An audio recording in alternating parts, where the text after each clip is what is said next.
twongeye kubasuhuza abadukunda n'abadukurikira. Iyi ni Ihirwe TV. Rero nkuko mubibona ngende Patrick, nkuko mubibona imbere yacu dufite umukozi w'Imana ni Reverend ibindi sindi bivuge, ariko cyonzi cyo ndibabwire wenda ashobora gusimbuka nuko avuye mu Mutara, ariko tukaba turi kumwe nawe hano kuri mikro za Ihirwe TV. Reka tutangire adusuhuza. Ndabashuje mu izina rya Yesu. Yego, amakuru yanyu. Imana ibaha umugisha mwinshi. Amakuru Mutara tumeze neza, imvura iragwa. Imana yari yatugiriye neza, duhaye umugisha. Murakoze. Rero turabakiriye ku Ihirwe TV. Imana ibaha umugisha. Namwe ibaha umugisha. Tukaba tugiye kugirana ikiganiro, ariko mbere yuko mwari ikindi mwatubwira, nimba muri abashumba, nimba muri abigisha, nimba muri abahanuzi, nimba mufite itorero, icyo kintu nacyo cyamenyekana. Ni byiza kandi wakoze no kubimbaza. Ubundi genda umushumba w'itorero rikorera mu buyobozi bwa Miracle and Healing Power Christian Center, nk'abandi vice representative muri uwo muryango. Bishop wacu yitwa Fred Abaho. Hariya mu Mutara rero mafite urusengero nyoboye. Ndi umugabo ndubatse, ibyo biragaragara. Biragaragara. Ntago nakwirirwa mbitindaho. Nanjye rero ndishimye kuba ndi kumwe namwe nk'abana bacu. Yego. Murakoze. Turabona ukuze, turabona usa nkaho ukuze muri uyu murimo w'Imana. Mumazemo nk'igihe kingana iki? Uhereye igihe Imana yaguhamagariye? Ni hejuru y'imyaka za 20 n'ibindi. Hafi muri 30 ko nibwira byasaba ko umuntu afata umwanya kubitekereza nyine. Ko tuzi ko abantu bamaze iyo myaka 30 n'ingahe gutyo bagiye bahura n'ibibazo byinshi bigatuma batakiri mu muhamagaro mukuri. Mwebwe byagenze bite? Niki mwakoresheje? Nta kindi tukoresha. Cyambere ni nk'ibintu nka bibiri byonyine. Ni ukwirinda kwaguma mu ijambo ry'Imana, utavamo bitewe nuko uzaho Imana yagukuye, uzi naho ujya. Ibyo bigufasha kwirinda. Cya kabiri wenda numva nashyiraho n'uburyo bwo gusoma ijambo ry'Imana unasenga, nabyo birakurinda. Nta kindi kiraho gikomeye n'ibyo. Rero twinjira mu kiganiro nyirizina. Ngira ngo mu myaka 30 wabonye byinshi kandi uzi byinshi, ariko hari ikibazo turi kwibaza. Turimo kwibaza, dushaka kubabaza namwe. Kunywa inzoga tuzi ko bamwe bavuga ko ari icyaha, abandi bakavuga ko atari icyaha, ariko twagira mu gikristo intumwa yadutumweho nk'abanyamahanga ari we Paulo igeze kubwira umushumba uragiye itorero, aramubwira ati ariko se byumva gakeya, unywe gakeya vino, nta kibazo bitwaye. Ibyo bintu rero bituma hari abakristo cyangwa se hari abantu benshi bashobora kuba bakinyuraho gakeya.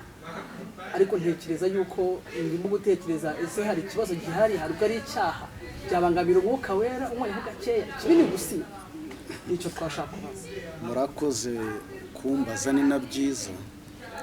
Ubundi urabanza ukamenya ijambo inzoga ubwaryo bivuga iki. Inzoga ni ijambo rihurirwamo n'ibinyobwa byinshi, ariko cyane cyane bigizwe n'umusemburo ushobora gusindisha umuntu. Kandi Bibiliya kuva mu itangiriro ku mugabo bita Nowa nk'umukiranutsi, Imana yarindiye mu nkugi igihe cy'umwuzure. Amaze kuva mu nkugi, yafashe umwanya wo guhinga, atera inzabibu. Ubwo ni ukugira ngo nyine wumve impamvu umukristo yaba abujijwe kunywa ibyo bintu. Arimo ahinga inzabibu, zimaze kwera, arazenga, arazinywa.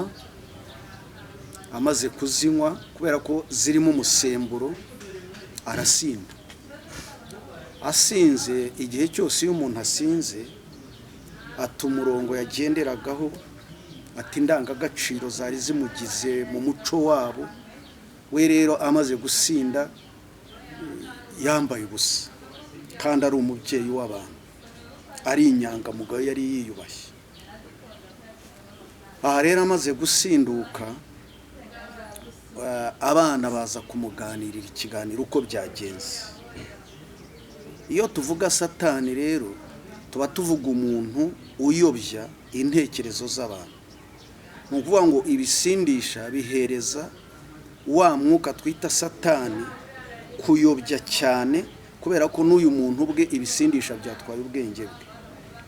Arangije aho kugira ngo yicuze ibyo bintu, wenda asabe n'abana imbabazi kuba yabambariye ubusa, ahubwo Satani ayobya ibitekerezo, aramubwira ati ukwiye gushyiraho igihano ku bantu babiroye.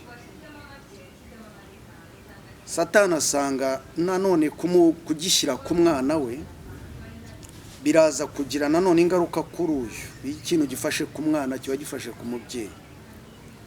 Aha rero dore kuyoba kwa Satani uko kwaje muri uyu muntu, kumuyobye. Umuvumo awushyira kuri Kanani, umwuzukuru, muhungu wa Hamu. Aravuga ngo azabe umugaragu w'abagaragu b'abagaragu babashebuja, ambese abo umukene nyakuki. Iyo wongeye ugasoma, ubwo umuvumo uza ku isi kandi ubundi wari udahari, kuko ibyaha byari bimaze kurimburirwa muri ya nyanja yatwikiriye isi. Ubwo urumva hari hatangiye gukiranuka, habahinjiyemo umuvumo. Ni naho abantu benshi bahera ubu bajya kurya, bajya kugira icyo banywa, bakavuga bati dusenge kuko bivuye ku butaka bwanduye. Ariko ibyo nababwira ko atari byo, kuko ubutaka nyuma y'umwuzure bwaravumuwe, ahubwo umuvumo noneho uza gukongerezwa mu bantu icyo gihe. Ikindi nongeraho, tukiri mu itangiriro, hari aho tubona umugabo bita Loti. Loti se wabo, ise wa Aburahamu yari se wabo, niko Bibiliya itwereka. Igihe kigeze rero baratandukana mu rugendo, nk'uko iyo nkuru umwami yizi, n'abakristo benshi baba babizi ibyo, barabyigishijwe. Noneho bamaze gutandukana, igihe kiragera, Sodoma n'i Gomora yari imirwa ibegereye, ibyaha bikomeza kuba byinshi, kugeza ubwo Imana yamwimuye, iramutwara. Noneho agiye mu rugendo agenda, umugore w'iyo nkuru murayizi ko umugore yaje gusigara mu rugendo. Ageze iyo ngiyo, amahame yabo nuko batashakanaga n'abanyamahanga. Abakobwa be babona barakuze, nta wundi muntu wo kubashaka, bari buvugane na se ngo akora icyo cyaha cyo kuryamana nabo. N'iki bakoze rero? Bitwikira ibisindisha, barenga za vino, niko bazitaga. Ubu twebwe tugira byinshi bitandukanye mu mazina, ariko icy'ingenzi ari uko bisindisha. Barenga, barangije baramuhaye, aranywa. Amaze gusinda, Bibiliya iravuga ngo yaryamanye nabo ntabimenye, abatera inda ntiyanabimenye, kugeza ubwo babyaye abo bita Abamoni n'abandi nk'abo. Mu muco rero, umwana uvutse ubwo buryo bigaragara ko yitwa amahano, habayeho ikintu kidasanzwe mu muryango. Ubwo rero tubwira abantu ngo mwirinde ibisindisha. Tuba tugira ngo Satani batamuha urwaho rwo kuza kuyobya imikorere yabo, guta indangagaciro, kuva ku murongo. Niyo mpamvu tubivuga.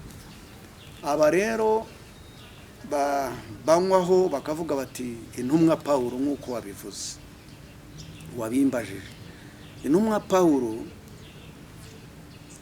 hari abarimo barega nk'abakristo, barega umuyobozi wabo. Buriya Timoteyo yari umuyobozi w'itorero ryo muri Efeso, yari umushumba. None buriya akaba umushumba mukuru uyoboye uwo nguwo. barimo bamurega rero bati umushumba wacu aranywa kandi twebwe nk'abakristo ntitunywa. None bimeze bite? Icyo gihe yari ari mu buroko atari bushobore kujya gusura iryo torero ngo avugane n'abimbona nkubona, yandika ibaruwa.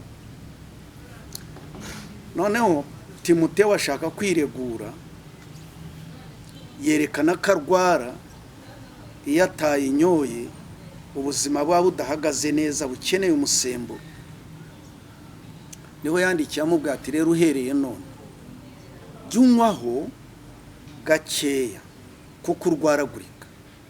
None nanjye ndimo ndibaza, aba bose ubu bigabiza bakanywa ibiyobyabwenge, bakanywa ibisindisha, ni abarwayi ubwo babonye umuti? Icyo ni nacyo nibaza nanjye. Iyo bikagaragara ko ari ingeso, ntabwo ari umuti. ariko habanza bamo n'umuti, kuko kera bajyaga batubwira ngo kavura inzoka, kavura kugira rero uraza mu mubiri wacu ukenera alcohol. Ukenera alcohol, ariko se alcohol isindisha, umuti wanywa ukageza ubwo usinda ugata umurongo nk'abaranavuze bose, ntabwo ariko bimeze. Ubundi reka na Yesu rega, umenye ko Yesu rega yatubuye igitangaza cya mbere yakoze, ndetse n'abantu bakemera. Ni igitangaza cyo gutubura inzoga ikana tukigishaho. Na Yesu ubwiwe yagize gutya, ahindura amazi, ahindura n'inzoga. Ubu ngubu koko aranivugira y'ubwiye, baravuga ngo ikinjira mu mubiri, ukinjira mu mubiri ntacyo gitwara, ngo cyose gisohoka. Urumva rero dufite, urumva rero ku bantu banywa akantu bakaba bagakontorora, ntekereza ko nta kibazo byatwara imana. Urabona kuri iryo jambo mu butumwa bwa Yohana uko avuga, yagiye mu bukwe, ibyo banywaga birashira, afata amazi ayahindura divayi baranywa. Ariko ijambo divayi ntabwo bisobanura ibisindisha. Hari divayi y'umutobe itaragira umusemburo wo kuba yasinza abantu, keretse tubaye tubona ko banyoye bakavamvara bagasinda, ubwo twabyemera ko bakwiye kunywa bagasinda. Ariko tubona ko banyoye ariko nta wasinze, nta warwanye, nta kintu tubona cyahungabanye mu bukwe. Aha rero bika nkavuga ngo ese niba utarwaye, ubundi umuntu arira guhaga, umuntu yanywa anywera guhaga. Ndavuga iki? Igihe unywa gake katari bukumara inyota, ntacyo kaba kamaza. Kandi si umuti, twemeranye ngo si umuti. Ubaye ari umuti, abaganga babikubwira ko hari umuti witwa inzoga uri ahantu. Ntabwo ndabona imiti yo kwa muganga bita inzoga. Ntiwanajya no mu baganga ngo bakubwire ngo jya unywa inzoga, ngo wenda unywe igipimo gikeya, ntibibaho. Biriya ni ingeso ziba zanze kuva ku bantu. Murakoze. None se pastor, ndamutse ngize discipline yanjye yo kwitahira mu nimugoroba, nkwa karahuri ntiryamira, impande ifose ntabwo najya mu ijuru. Je ndimo ndibaza karagufasha iki kutanyoye? Ubundi iyo umuntu anywa inzoga ayinywera kugira ngo aze gususuruka, asinde, twese twarazinywaga. Noneho nibwo wumva ko inzoga nyine wanyoye wagiye mu gitaramo cy'abahungu, ako gake nta kintu gafashije, ntikagusinza nyine, ariko nta n'icyo gafashije. Ubwo rero ibintu bidafite icyo bifashije turabireka, byo biba bigutwara umwanya w'ubusa, kandi ntabwo tugira umwanya wo gupfa ubusa. None nkawe ni iki wagira inama, ni iyihe nama wagira abantu wenda bafashwe n'iyo myumvire, bumva ko kunywa inzoga ntacyo byatwara ubukristo bwiwe? Ubundi iyo turebye urwandiko nyine Paulo yanditse ku bice 3, ayo magambo twarimo tuvuga ari ku bice 5, ariko ku bice 3 yanditse avuga inshingano z'abepiskopi. Avuga ko umwepiskopi adakwiriye kunywa ikintu icyo ari cyo cyose bene nk'ibyo. Hepfo akavuga n'abadiyakoni karuko. Noneho kandi n'umukristo akwiriye kuba yigana uwo mwepiskopi, akwiriye kuba agendera ku ndangagaciro zareba n'umwepiskopi. None umwepiskopi ugiye kunywa, uyu mwepiskopi ugiye kuvaho akibagirwa agasinda, dore ko urabona ikibazo tugira twe muri Afurika. kugenga ibintu, kugenga ibihe biratunanira. Anywa yumva agiye kunywaho gake kakaba kenshi, aganira yumva agiye kuganiraho bike akagira byinshi. Uzarebere no ku masaha tugira, usanga twarabyishyizemo ngo twebwe abanyafurika mwavugana saa 5 atibura ni saa 7 akongeraho ibye. Niho rero twebwe tutemerera ko ukwiriye kunywa rwose, kuko nta kintu bigufashije, ahubwo byagukururira kujya mu ngeso za bamwe, nk'uko na Paulo yabibwiye Timoteyo ati ingeso za bamwe zijya zigaragara hakiri kare. Niba urwo ari urwitwazo rwo kunywaho gakeya ngo urarwaragurika dore ko tutari kumwe n'abizi, ariko niba ari ingeso iraza kuza, ingeso zawe zigaragare. Ubwo rero ngiye nkabwira abakristo ko aho kugira ngo turushywe n'ibitaduhagije, turushywe n'ibitadufitiye akamaro, ibyo twabireka, kuko no kubireka ntacyo bidutwara. Si umuti tugenerwa na muganga na dogita runaka, ibyo urumva twabireka. None se wo umukristo wananiwe kureka inzoga akumva yanywa gakeya, urabona hari ukuntu umuntu anywa inzoga cyane mu buzima bwiwe, hanyuma akumva akeneye gusenga no kuba yakurikira itorero ryanyu mubereye abashumba cyangwa n'andi matorero abuza kunywa inzoga, ariko bikamunanira muri we mu bitekerezo byiwe, agahitamo kujya anywa gakeya kugira ngo adasinda no kugira ngo akomeze akurikira inzira y'Imana mubereye abashumba. Hari icyo byaba bihunga, hari icyo byamutwara, icyo bitwaye mu bwami bw'Imana. Hari icyo ndi buvuge kuri ibyo ngibyo gakeya. Uyu muntu aramutse aje akabisaba, akavuga ati rwose nkeneye kujya nywaho gakeya, ninsinda ngarenga imirongo muzabimpanira, ariko nzajya nywaho gakeya. Icyo gihe nshobora gukora, wenda atari amabwiriza ntanga,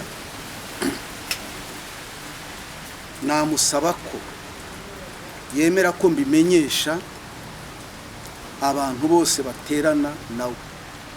N'iki mbangamije kugira ngo icyo kintu kidakongera gisigare kuri we nk'umuntu ugiye kurwana nacyo akabona uko yakivamo. Nkabibwira abantu nkabwa uyu muntu rero wacu ingeso iracyamunaniye yo guca ku kintu burundu, ariko mumumenye mutamwigana, kuko ntabwo ari ikintu cyo kwigana icyo, kuko ntabwo urusengero, amarembo y'urusengero abakinguye. Niyo yaba ari umuntu tabatijwe, umuntu utizera, yemererwa kugana urusengero agaterana, ariko impamvu yo kuvuga ibyo ni ukugira ngo ingeso zatagira abazikurikirana. None ikindi kibazo nshaka kubabaza, buriya iyo umuntu avuye ku nzoga agakizwa akanaseba akibiza ubusa, hanyuma nyuma akazisubiraho, byatewe n'iki? Hari n'abazisubiraho bamaze imyaka 2, 3, amezi angahe, byatewe n'iki? Ibyo ni nk'uko yasubira no ku bindi byose, katuvuge ngo umuntu gusubira inyuma biterwa n'iki, kuko urumva abasubiye inyuma ku cyo yari yararetse, kimwe nuko yasubira mu busambanyi, kimwe nuko yasubira mu kwiba bagakera, nta kindi kibitera. Hari ijambo umwami wacu Yesu yavuze ko ubuzima bwose budakijijwe buba burimo indi myuka ibuyobora, aho Paulo avuga ngo namwe yarabazuye abari bapfuye muzize ibicumuro ndetse n'umwuka ukorera mu kirere uba mu bantu batumvira. Hari imyuka iba mu batumvira, noneho Yesu yaravuze ngo iyo myuka iyo yumvise ubutumwa bwiza iva ku bantu ikagenda, ariko ntigenda burundu, iragenda ikagizerera hirya no hino, ikagaruka gusura wa muntu kureba niba ibyo yakiriye akibifite cyangwa yarabiretse. Iyo myuka rero igarutse igasanga yararetse kwizera, katuvuge yararetse gusenga, yararetse kuba mu materaniro, yararetse ya myuka iragaruka ikongera ikamufata. Bya bindi yakoraga ahubwo agakora n'ibiruta. Niba aranywaga agacupa kamwe noneho akanywa 5, niba yarasambanaga n'umugore umwe noneho akaba indayi ku musozi, ni ukuvuga ngo dayimoni imwe ikazana izindi agakora bibi cyane. Ariko ibyo nyine biba byatewe n'uko nawe yarangaye, yibagiwe, yataye umurongo. Ibyo rero mu rugendo rutari n'urwo gukizwa, habaho kugenda abantu basubira inyuma, bava mu bintu babigarukamo. Ariko ibyo ntibiba binejeje Imana kuri uwo muntu, kugenda avayo agaruka, yavayo agaruka. Ikintu kinezeza Imana ni ukugumamo ukagenda burundu. Reka tuve ku nzoga wera nkubaze n'ibindi, kuko nzi ko kuzongera kubona bizatugora, kandi nzi kuri nararibonye n'umwarimu mwiza w'ijambo ry'Imana. Itorero ry'ubu ngubu, uko ubona itorero nuko waribonaga mu myaka ya 20 inyuma, ubona ryarasubiye inyuma, ubona mu mwuka, ubona riri gukomeza riri imbere mu by'umwuka, wowe ubibona ute nkawe uko ubireba n'amaso yawe? Ntabwo ryasubiye inyuma, ahubwo mbona rivangirwamo. Ariko gusubira inyuma ko ntabwo, ahubwo ubona rigenda rigira ibintu birivangira. Iyo uvuga gusubira inyuma, ni nk'umuntu wagendaga yagera ahantu akagira uburyo abanza guhagarara, agashyiraho guhindukira asubira iyo yavuye. Ntabwo ryo ryasubiye inyuma. Ndavuga mu gukunda Imana, mu gushaka Imana, mu gukizwa. Ahubwo igihe rigezemo ubu ni igihe rihuriramo n'ibintu byinshi. Ubu ryahuye n'ibintu byinshi byitwa iterambere, aho iterambere risaba ko buri kintu cyose umuntu agishyiramo ibitekerezo akanagitindamo, agashyiramo n'imbaraga n'umwanya mwinshi. Noneho wa mwanya dushyira mu gushaka iterambere, amasaha menshi, imbaraga nyinshi, ibyo bigabanya bwa bukristo twari tuzi bwo gushaka Imana cyane. Kandi buriya bukristo bwo gushaka Imana cyane nibwo bwazanaga ibitangaza, ibimenyetso byinshi, abantu bakagenda babona ibintu bidasanzwe mu itorero. Iterambere rero ni icyo ryazanye mu bantu. Ariko nanone wareba hamwe mu isi y'umwuka, ukabona buriya buzima bwa mbere nubwo bwari mu isi y'umwuka cyane, ariko nanone bwari mu bukene cyane. Ukabona rero ibyaba byiza, si bo bazabona Imana se? Oya, bazayibona mu kinyejana cyabo. Ariko tuvuga ikinyejana ubu turimo, natwe tugomba kubona Imana kandi n'iterambere turifite. Ni ukuvuga ikirere, dukwiye kuba dufite imbaraga ziruta kuzabariya, kuko izabari abazikoreshaga mu kintu kimwe. Urero twe turasabwa ibintu bibiri. Ubwo dusabwa bibiri rero, turasaba kongera umuvuduko tujya mu iterambere kandi tujya no muri uyu murimo. None se pastor, iterambere muri kino gihe, iterambere rituma dushyiraho inzara za kabiri ndende, tugashyiraho ibindi bintu, tukitobora inshuro 5, tukambara utunini, hanyuma tukavuga ngo ni iterambere kandi dufite agakiza. Agakiza rero ntabwo gashakirwa mu nzara, ntigashakirwa mu misatsi cyangwa imyambarire. Agakiza ni umuntu kwemera Imana, agakorerwa imihango isabwa muri Bibiliya, ubwo akitwa umukristo. Naho imyambarire ijyana n'igihe tugeramo. Twabaye mu gihe cyo kwambara impu, tuba mu gihe cyo kwambara inkweto zitwa rugabire z'imikoba, twagenzaga amaguru. Ntabwo rero twavuga ngo dusubire inyuma muri kiriya gihe. Uretse ko biri vuga ngo twambare twikwize, icyo cyanditswe uracyakigisha? Okay, kwambara ukikwiza ni imyenda ibereye umuco wurimo. Kuko ubu tuvuge hari umuco w'Abagande, hari umuco w'Abanyarwanda, hari umuco w'abanyamahanga runaka. Igihe wambaye ibijyanye n'umuco mu gihe cyawo, ibyo numva nta kibazo kirimo, bitakubuza gushaka Imana no kuba umuntu w'Imana. Ahubwo ikintu tubwira abakristo, bakwiye kugira imyambarire ibatandukanya, ndavuga mu kinyejana cyabo, mu muco turiho, mu kinyejana turimo. Muri icyo kinyejana iyo tukirimo, tuba dufitemo abo bita abapagani mu kinyejana turimo, dufite abitwa abarokore mu kinyejana turimo. Ni ukuvuga ngo rero hari imyambarire wenda y'indayi kandi mu kinyejana turimo, noneho hari n'imyambarire ya gikristo mu kinyejana turimo, kugira ngo dutandukane nabo. Ubwo rero tubwira umukristo ko mu myambarire adakwiye kwambara imyambaro imeze nk'iy'indayi, kuko n'abagenda mu nzira ntago bari bubone Yesu, kandi ubundi ugombye kwerekana ko utandukanye na ziriya ndayi mu myambarire, utanagombye kuvuga. Ubwo rero tubwira abakristo kwambara imyambarire myiza yerekana indangagaciro, kuko indayi nabo bambara hakurikijwe umwuga wabo. Kuko iyo umurebeye kure, wenda kank'urugero mu byanditswe, umugabo bita Yuda n'itangiriro, icyo gihe bagiraga umugore umwe, ariko yashaka no kwitiza n'abandi, bikaba ni umuco wemewe iwabo. Noneho igihe kimwe umukazana we wapfushije umugabo, ariko bamurekeraho ngo ategereze uzamuhungura nk'umuco wabo.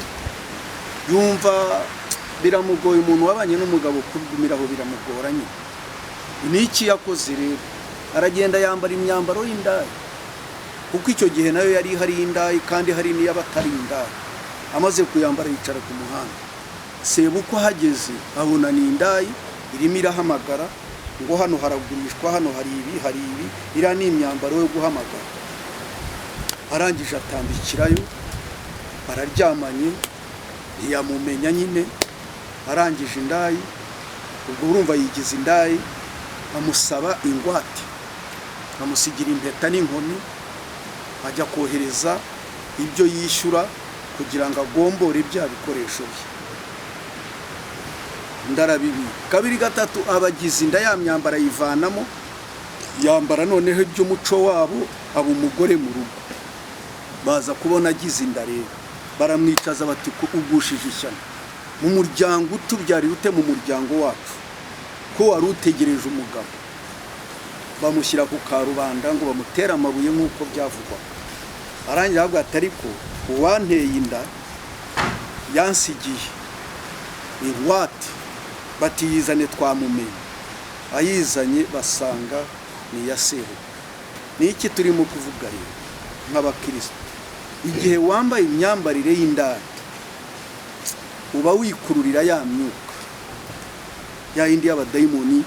Kuko hari abantu usanga bakora uburayi kubera abadayimoni, cyane cyane uzabaze nk'aba Pastor Emma Ntambara n'abandi, bajya birukana abadayimoni ku bantu.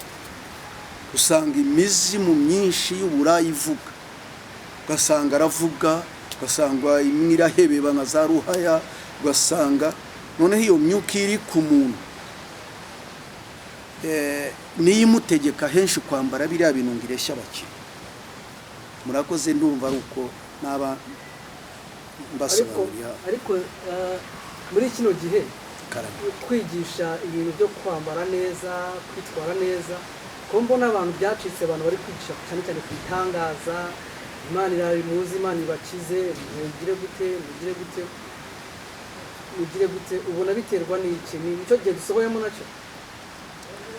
Ubundi kwigisha ku myambarire, ibyo n'ubundi n'inyigisho zikwiye umuryango wareremewemo niwo kwigisha imyambarire. Ariko umushumba w'itorero kugira ngo afate igihe cyo kurwana n'imyambarire yanyu, ubusa nk'umutesha umurongo. Ubundi imyambarire ni inshingano za famille. Yego turabizi ko hari abantu batagize amahirwe yo gukurira muri famille, ubutumwa bwiza bwahamagaye bava ku mihanda, abandi baza ari abasazi, abandi baza badafite ubwenge.